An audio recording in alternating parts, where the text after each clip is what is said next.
Hey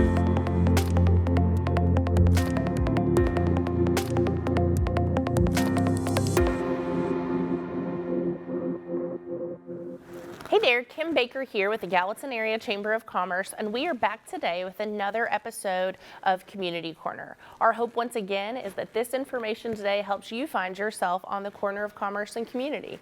And to help us get there, I've brought on my special friend, Meagan Griffith with the Sumner Prevention Coalition. She is new to her role, but certainly not new to the organization or the Sumner County community. Meagan, thank you for joining us today. Yeah, thanks for having me. So, Sumner Prevention Coalition, I'm sure there's a lot of folks that are watching that don't really know what that is. So tell us a little bit about what is the Sumner Prevention Coalition?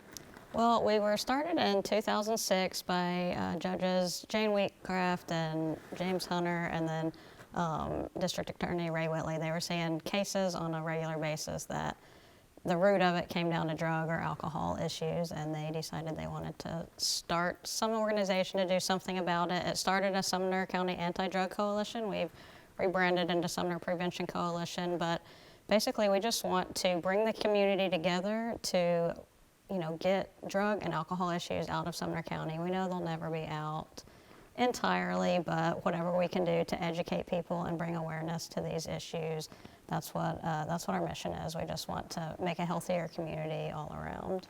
And I think that's so important. And so it's a county-wide organization. Your main office is in Gallatin? It's in Gallatin, yes, right off the square. Right off the square. Tell us a little bit about what you do to help with prevention. Like, what are your partnerships? How do you do that? Well, we partner with 13 sectors. I won't list them all, but it's faith-based communities, business organizations, law enforcement is one we work with very, very often, and then some other organizations. But we basically just partner with whoever we can to inform people of these issues. It's different issues every year. Some new substance has come into the county that it's becoming more and more of an issue. But with law enforcement, we do drug take-back days twice a year to get unused or expired medications off the streets and out of people's cabinets, so people can't grab in, whether it's a child just accidentally getting the wrong medication or things like that. We work with schools a lot, going in and just talking to students. That's a big one because the younger you can educate them, the better. So really just any sort of partnership that will allow us to come in and talk to them. If it's health fairs, community events that we can set up a booth, town halls. We've started a series with churches where quarterly we meet with them.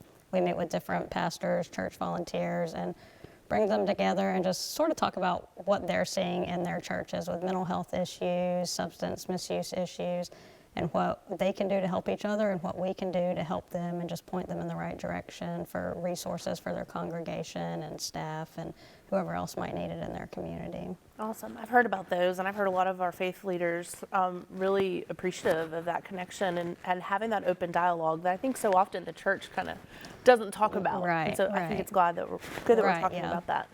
I know that, talking about those kind of sessions, I think there's been other trainings that I've seen y'all host over time.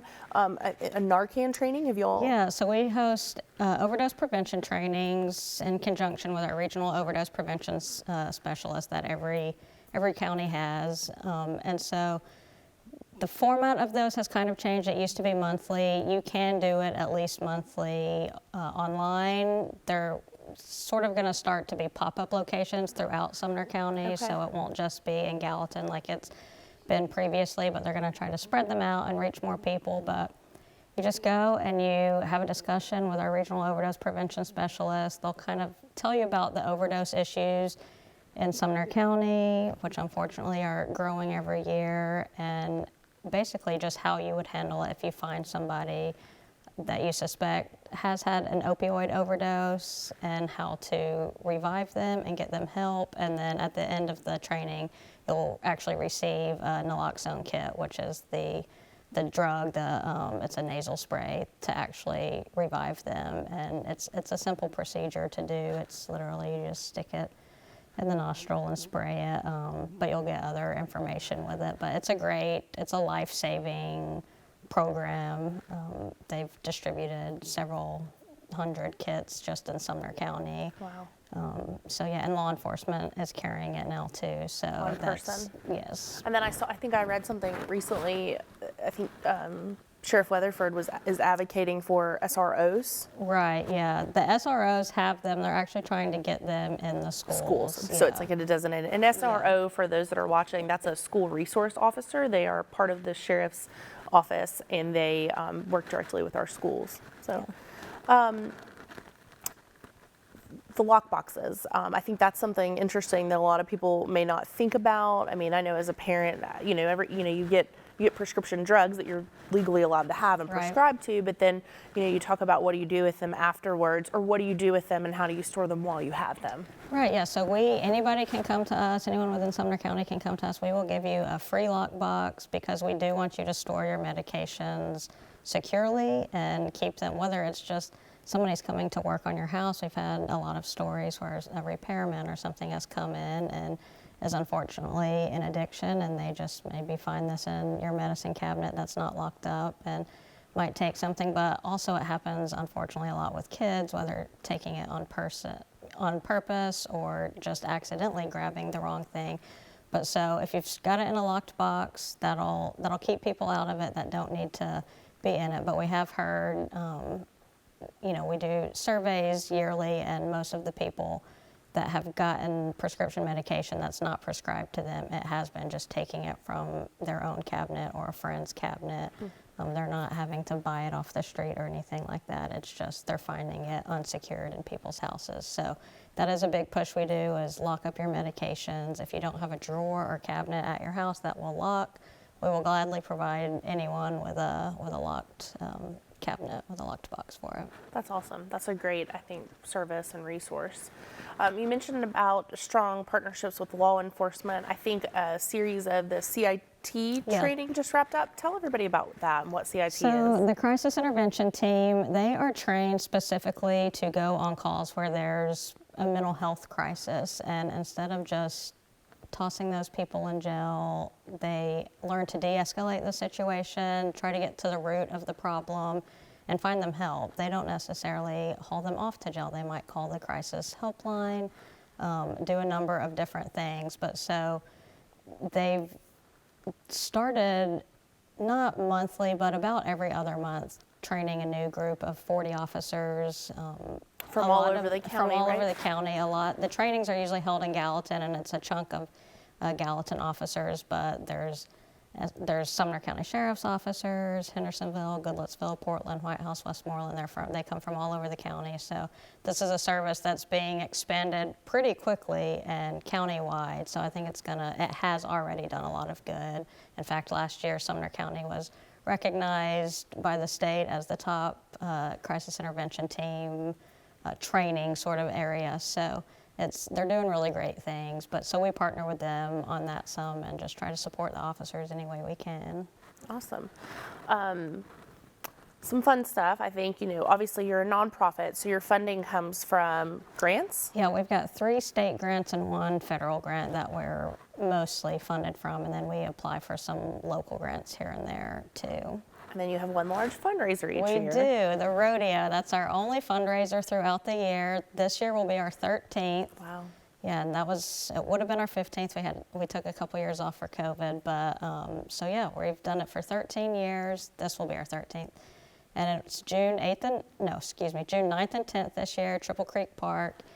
Last year was our biggest turnout. It's always a great time. They do bull riding, bronc riding, calf roping, all sorts of activities. We usually have a mechanical bull there that you can try. So it's a lot of fun, but that is our only fundraiser throughout the year. So we're always looking for sponsors, and even if you can't sponsor, just come out and have a good time. I got to take tickets last year, and it was really fun seeing everybody. I grew up in a rodeo town in South Florida, and so it was really fun seeing that here for just a couple days, and everybody in their hats and their boots. It's a whole lot of fun. It's a lot of work, but it's definitely worth it in the end. It's a lot of fun. Well, awesome. Talking about partnerships within the community, what are some of the biggest needs you're seeing right now? What partnerships are you looking for? And I guess for either students or community members who are watching, how can they be involved in your efforts or just what you're doing? Well, we are always, excuse me, we are always looking for student volunteers, whether it's to help, we've adopted a street, whether it's to help with that or with the lock boxes like we were talking about earlier. We stuff those with information that has where the permanent drop box locations are, so you don't have to wait for the drug take back days that are twice a year. You can take those anytime you want. So we stuff those with information that we always need volunteers for that. Rodeo, obviously, it takes a lot of hands to pull that off, so we need volunteers for that. And environmental scans, which is a very easy thing for really anyone to do, any age. That is just where somebody will go into, whether it's a convenience store, a grocery store, and really just kind of get the lay of the land and be like, I saw 10 signs for tobacco products just on my way through the door, or they've got these alcoholic drinks right beside drinks for kids, and just sort of get an idea about that, and then they would bring that information to us, and we sort of devise a plan for the store, gas station, whatever it is, and just kind of bring their attention to it. Like, this might not be a great idea. This is, this looks like a child's drink because you've got it right by a child's drink. So maybe give them ideas for ways to, even in their store, prevent issues like that happening. But yeah, so we're always looking for, we can find something for anyone. Something for anyone to do. And we do actually, even if it's just as simple as if there's a store that you know or suspect is selling to underage buyers, there's a form on our website that you can fill out, and we'll get with law enforcement and just kind of set up a compliance check, or we'll go in ourselves and just, try to make sure and educate them. And recently, tobacco age was bumped to 21, so we have found that there are some stores that still aren't fully aware of that, not all of their employees at least, so just educating them on that. Right, yeah, that's a big change. You mentioned that there's permanent drug drops in the county. Where are those? So in Sumner County, every law enforcement office has one. So in Gallatin, Sheriff's Office has one. And then there's also, most CVSs and Walgreens have them now. But in Sumner County, we're fortunate enough to have at least one in every city. And most of them are at the law enforcement offices, the police departments. That's great. That's great to know. And that's not a cost. It doesn't cost anything. That's not a cost. Just go drop them off. They're not going to ask any questions. Nobody's going to see your prescriptions in there. The DEA, those are put in barrels, and then the DEA picks them up and incinerates them all. So. Good. If somebody wanted to get a hold of you or the Prevention Coalition, how would they do that? Well, they can go to our website, sumnercoalition.org, or you can call 615-426-3519, or email me. I'm happy to answer any email. It's Meagan@sumnercoalition.org or info@sumnercoalition.org, and any of us can get back to him. But yeah, we're happy to talk with anyone that's got any questions. Awesome. Well, I appreciate you joining us today, and I'm thankful for the work you do. It makes a difference in our community. Appreciate so thank that. you. Hey, thank you all for tuning in again today. Lots of cool things coming up before the next time we meet or talk. I know that you've probably got the rodeo on your mind, but before then, we've got Hard Hats in Hand, which is a project between Meta and DPR, the Workforce Development Initiative. We have an info session for partners coming up on February 15th. On February 25th, the Gallatin Shalom Zone is having their inaugural sneaker ball, so you wear a ball gown, I can't talk today, and some really cool kicks, and have a really fun night benefiting a good cause. March 3rd is United Way's Gala in the Vineyard at Long Hollow Gardens. It's going to be a beautiful evening benefiting the United Way and the impact they make here. And certainly not last or least, but on March 11th, the 10th annual Gallatin Shamrock Run, which is a 5K and 10K, is happening in downtown Gallatin. So we hope you will don your green and join us for that day. We thank you again for tuning in for Community Corner, and we hope to find you on the corner of Commerce and Community next week. See you then.